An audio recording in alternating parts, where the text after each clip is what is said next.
आपने अभी जो बात कही है, मैं इस बात में एक कंट्राडिक्शन हल्का सा देखता हूं और इसलिए आपसे कह सकता हूं कि आपसे रिश्ता ऐसा है।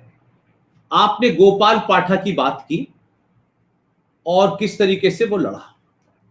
एक तरफ आपका कहना है, दूसरी तरफ आपका देश के सनातनी हिंदू, खासतौर से बंगाल के हिंदुओं को आपका कहना है कि हमें अपनी सरकार पे भरोसा रखना चाहिए। सरकार के इंस्ट्रूमेंट हैं, चाहे वो सुप्रीम कोर्ट हो, चाहे ह्यूमन राइट कमीशन हो या पुलिस हो, लेकिन पुलिस, सरकार और सुप्रीम कोर्ट, अगर ये तीनों ने अपने हाथ बांध लिए और कहा है कि तुम मरो, और राज्य की पुलिस ने खुली छूट दे रखी है, राज्य की सरकार ने खुली छूट दे रखी है कि तुम किसी भी हिंदू का बलात्कार करो, मारो, आग लगाओ, तो मैं ये पूछना चाहता हूं, क्या 100 करोड़ हिंदू सनातनियों ने जब सरकार चुनी तो सरकार की जिम्मेदारी है कि वो ये करे, लेकिन सरकारों को तो पिछले 70 साल से हिंदुओं ने चुना, वो बहुत राष्ट्रवादी हो या न राष्ट्रवादी हो, भारत का हिंदू तो पहले दिन से इसलिए पिट रहा है कि वो जिस व्यवस्था में है वो ये मानता है कि ये देश हमारा है,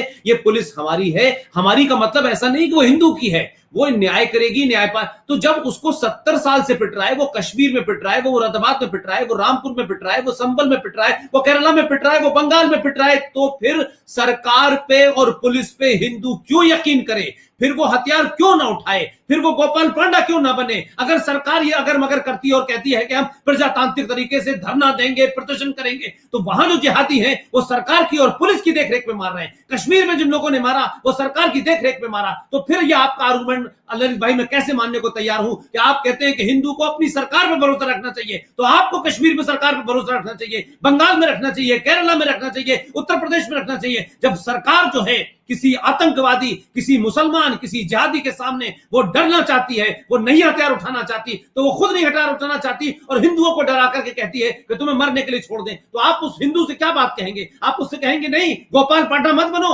आप ह्यूमन राइट कमीशन में जाओ, सरकार पुलिस पे जाओ, तो आप किसकी तरह बात कर रहे हैं? दो बातों में कंट्राडिक्शन क्यों है ललित भाई? आप तो भुक्तभोगी हैं। आप सरकार से कहिए, सरकार उस सरकार से कहिए जो सरकार इस काम को करे, लेकिन जब सरकार छोड़ के भाग के आ जाती है और दिल्ली में कहती है हम प्रजातांत्रिक तरीके से लड़ेंगे, तो ये मैं समझता हूं सरकार के अंदर बैठे हुए लोग, जो ऊपर के दो लोग हैं, चाहे होम मिनिस्टर हो चाहे प्रधानमंत्री हो, उससे नीचे के लोग खेल कर रहे हैं। व्यवस्था में ऐसे लोग बैठे हुए हैं जो उन दोनों को बदनाम करने के लिए कर रहे हैं। तो हिंदुओं को हथियार उठाने से आप रोकेंगे और जिहादियों का हथियार जस्टिफाई है। दिल्ली में दंगा कर दो जस्टिफाई है, बंगलोर में दंगा कर दो जस्टिफाई है। जब उनके खिलाफ कुछ नहीं होता है तो फिर हिंदुओं को ये सबक तो दिया जाता है कि नहीं साहब आप हथियार मत उठाइए, आपकी सरकार है, आप भरोसा रखिए। तो 70 सालों से तो हिंदू भरोसा ही रखे हुआ है। हिंदू ने कब हथियार उठाए हैं? और हिंदू ने नहीं हथियार उठाए हैं, इसीलिए वो कायर हो रहा है, इसीलिए पिट रहा है, इसीलिए कश्मीर के अंदर लाखों हिंदू भाग के आया। आपकी बात दो तरफ है, आप इसको क्लियर कीजिए।